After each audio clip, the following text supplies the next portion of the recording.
Morning, all. All right, so we have a very busy night tonight, comparatively speaking, with your normal Monday in the NHL. This schedule is bizarre when you see a Monday and there's 10 games. Again, last season, Monday normally meant like one game, maybe none. So the 10 games we have five of them starting at 4 o'clock Pacific, 6 o'clock Eastern, and then half an hour later we get the sixth game, and then the other four start much later. So easier to follow the games today than on a normal day with 10 games in it. So we're starting with the first game at 4 o'clock Pacific, 7 o'clock Eastern, and Buffalo is playing against the New York Rangers. So whatever outbreak's going on with Boston has not hit Buffalo. If it had hit Buffalo, we likely would have heard about it by now. Buffalo's 6-19-4. And against the Rangers, they're 1-2. So the Rangers have won 2 out of 3 in this series so far this year. The Rangers are 13-13-4, and it feels like they're starting to pick up momentum. Over their last 10, Buffalo, they're 0-9-1, and the Rangers are 5-4-1 over their last 10. So, but it feels like the momentum's there. Zibanejad started scoring again. Panarin looks really good. And this is just, it feels like, the case for the Rangers starting to come on again. Sort of like last year. Last year this happened too. Carter Hutton, 1-10-1, 885 save percentage. With Ullmark out, he's the starter. What's interesting there is I don't necessarily think he's been the problem in Buffalo. I think it's just been a whole team aspect of everything that's kind of fallen apart. Kincaid on the other side of the ice at 2-1-1 with a 918 save percentage. He's definitely created a case for himself that he still belongs in the NHL. And when Shesterkin comes back, it'll be interesting to see what the Rangers do with Kincaid and whether or not they can probably find a taker for him. Like, people were surprised that Johansson was taken off of Buffalo's hands by Colorado. But goaltending depth is just, it's gold right now. Also at 7 Eastern, 4 Pacific, the Carolina Hurricanes, 27-3.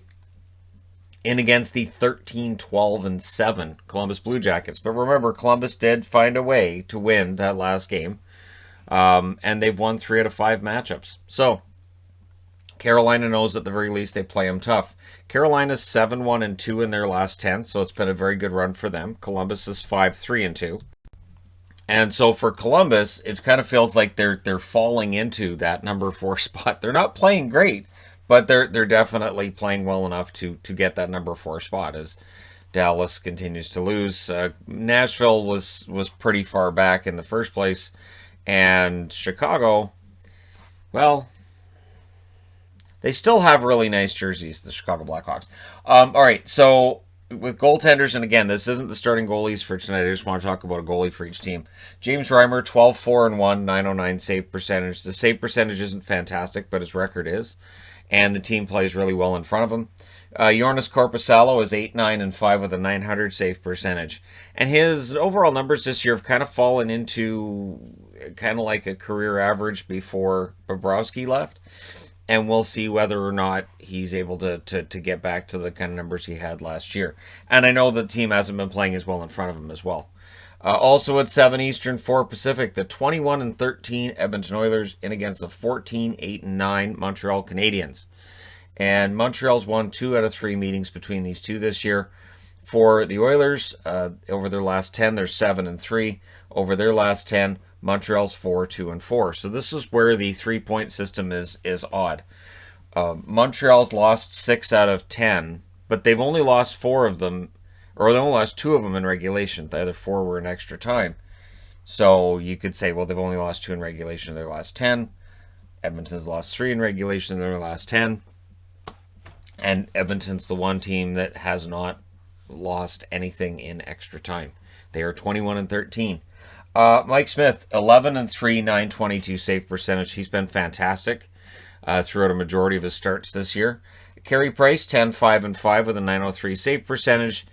His numbers are not where you want them to be, but over recent weeks, Jake Allen hasn't been winning either. So, again, I don't think the goaltending's the problem in Montreal.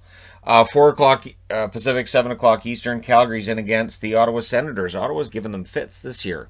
Ottawa's won 3 out of 5. 15, 14, and 3 now is the record for Calgary, and this is a good test to see if they're turning things around. On the Ottawa side, they're 10, 20, and 3. Over their last 10, they've gone 3, 5, and 2, whereas Calgary's gone 5, 4, and 1. And again, if Calgary can show they've turned things around, that makes it more difficult for teams that are fighting for that playoff spot with them. Montreal and Vancouver being those teams. Markstrom, 12, 8, and 2 is his record, 903 save percentage. Markstrom has not been as sharp for Calgary as he was for Vancouver. That being said, I'm not going to throw it on Markstrom either. Matt Murray, 7, 12, and 1, 880 save percentage for Ottawa. He's been out for a while. Haven't heard on when he's coming back. They picked up Anton Forsberg. You got to think he's going to get some starts pretty quick here because their goaltenders keep getting hurt. But Murray's play overall not where they wanted it to be. And if he had a game where it looked like he was getting it back, the next game it would look like it had fallen off again. Also at 7 Eastern, 4 o'clock Pacific, the New York Islanders, who are 28 and 4, and against the Flyers, who are 15, 11, and 3. Flyers have won 3 out of 4 meetings with the New York Islanders. Be interesting to see how this goes in Philly. In their last 10, the Islanders are 8 and 2. In their last 10, Phillies 4 and 6. Yeah, Phillies in danger in a division that's as strong as the East, where there's so many extra points as well. There's so many 3-point games. For them to be 4 and 6 in their last 10, they are in danger of falling out and ending up in an odd position at the deadline if things don't get better. Varlamov for the Islanders, 13, 6, and 3 record with a 923 save percentage. He's just been excellent. Carter Hart, 8, 7, and 3 record with an 875 save percentage. The Wolves are out for Carter Hart. The 875 save percentage is ugly. I'm not going to pretend it isn't. But, yeah, I feel bad for him because he's young for a goaltender, and there isn't anybody to shield him right now from, what's happening with Philadelphia's defense.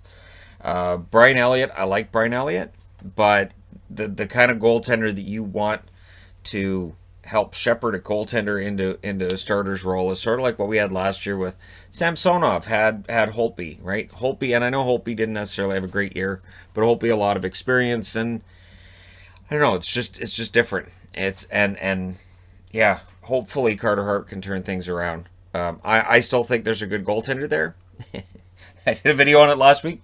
Then starting half an hour later at 7:30 Eastern, 4:30 Pacific, we've got the Minnesota Wild at home against the Anaheim Ducks. Anaheim 9, 17, and 6. I'm wearing Minnesota because I'm thinking they'll win this. They're 18, 10, and 1 now. Minnesota's won 3 out of 4 against Anaheim this year. Now, Minnesota's had a major setback with those games against Colorado.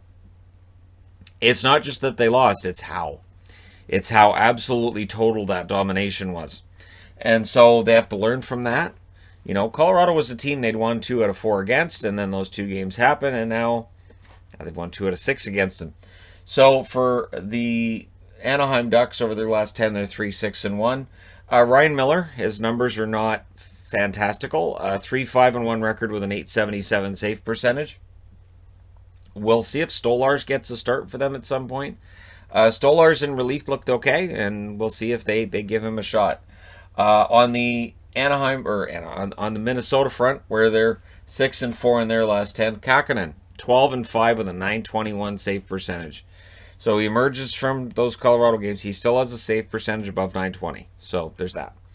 And then 2.5 hours passes before our next games get going. St. Louis is in Vegas. They'll be without Zach Sanford. He had to stay behind. Protocols and all that. But for St. Louis, they're 16, 10, and 5. Vegas is 21, 7, and 1. And Vegas has won 2 out of 3 meetings between these teams this year. For St. Louis, they're 5, 2, and 3 over their last 10. Over their last 10, Vegas is 7 and 3. And coming off of that loss yesterday against LA, we'll see how they bounce back. Fleury, 16 and 6 with a 931 save percentage. His numbers are still pretty darn good. Binnington, 10, 7, and 4 with a 907 save percentage. His numbers are a little bit below. I think the league average for save percentage is 909, I think, right now.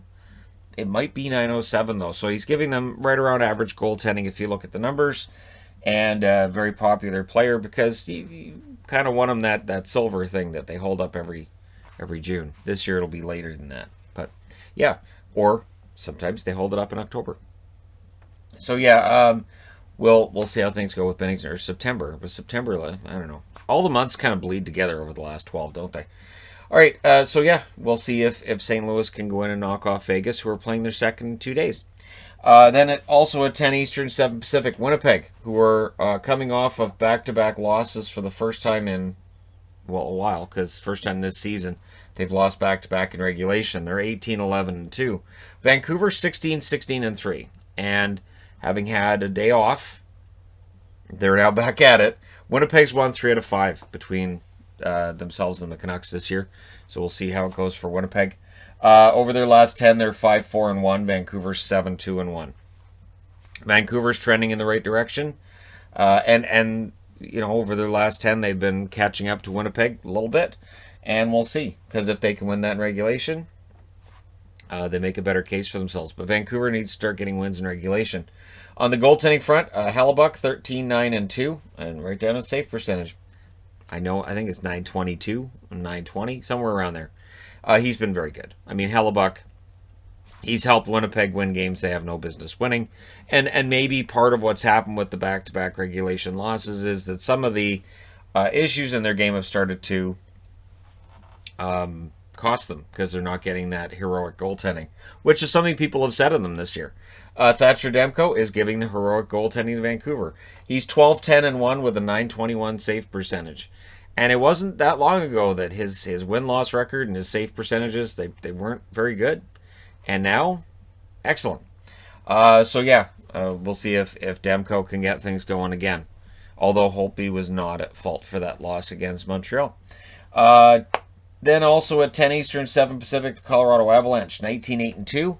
In against the Arizona Coyotes, 13-13-5. The Coyotes gave them fits the last time they met each other. Colorado had tons of shots all over the ice and just couldn't get the goals they needed, and Arizona kind of scared them. We'll see if they can do that again tonight. But Colorado has won 3 out of 4 against Arizona. So while that scare, all that's still there, they still won the games. Over their last 10, they're 8-1-1. The Arizona Coyotes are 4-4-2 over their last 10. Grubauer 18-7 with a 929 save percentage. He has been fantastic. We'll see how far that goes, how long that continues. Adin Hill 1-3-1 with a 908 save percentage. I wanted to highlight him because even if he's not playing, again, I think he can be a decent backup option. We'll see if that finally happens for him next season. If that happens in Arizona or if it happens somewhere else. Maybe an expansion team that's coming into the league could use a second/third string goaltender that can step in. We'll see. And then a half an hour after those games get started at 7:30 Pacific, 10:30 Eastern. So it's going to be a late night tonight for the review. Just throwing that out there. The 13-11-6 LA Kings in against the 11-14-4 San Jose Sharks. LA, they've flirted with being in this race and being pretty darn good. And then they seem to fall back out. Now, over their last 10, they're 4-4-2. What helps them is, over their last 10, St. Louis is 5-2-3. So St. Louis is not getting a ton more points than they are, but they are inching themselves further ahead. For San Jose, they're 3-5-2. They've won 1 out of 2 games against LA. They've split their series so far. If San Jose is going to get back into this, they've got to start getting some wins. They've got to start getting them in regulation. Peterson, 6-6-4 with a 926 save percentage for LA. Kid's pretty good. I can say kid because I'm a lot older than he is, and that's how that works. Old people call young people kid. That's how it's always been that way. That's just the natural law of things. And on the other side of the ice, it could be Martin Jones, whose 8-6-2 record is good. He has a good win-loss record. His save percentage of 890. It's not fantastic, but they win. They win with Martin Jones in the net. And sometimes that's all that matters. Sometimes you just look at it and you go, all right, so with that goaltender, they just seem to play better. And that seems to be the case with Jones. But let me know your picks for tonight. Don't forget to hit like and subscribe if you're browsing your way through. You just happened upon this video. And hey, thank you guys so much for watching, for all your support. I will talk to you again soon.